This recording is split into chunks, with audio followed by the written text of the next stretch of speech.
En ces jours-là, des gens venus de Judée à Antioche enseignaient les frères en disant: si vous n'acceptez pas la circoncision selon la coutume qui vient de Moïse, vous ne pouvez pas être sauvés. Cela provoqua un affrontement, ainsi qu'une vive discussion engagée par Paul et Barnabé contre ces gens-là. Alors on décida que Paul et Barnabé, avec quelques autres frères, monteraient à Jérusalem auprès des apôtres et des anciens pour discuter de cette question. L'église d'Antioche facilita leur voyage. Ils traversèrent la Phénicie et la Samarie en racontant la conversion des nations, ce qui remplissait de joie tous les frères.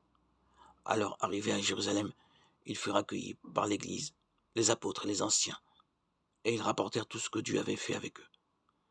Alors quelques membres du groupe des pharisiens qui étaient devenus croyants intervinrent pour dire qu'il fallait circoncire les païens et leur ordonner d'observer la loi de Moïse. Les apôtres et les anciens se réunirent pour examiner cette affaire. Lecture du livre des Actes des Apôtres, 15, 1, 6.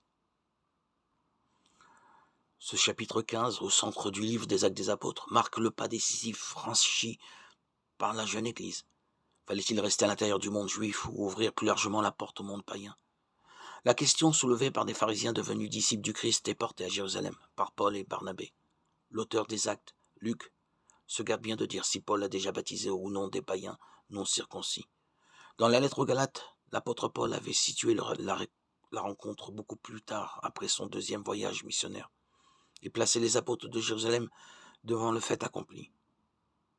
Des églises venues du paganisme vivaient de l'évangile, Galates 2, 2, 6, 9. Mais Luc va souligner avec finesse les nuances d'une relation plus juste avec la tradition juive.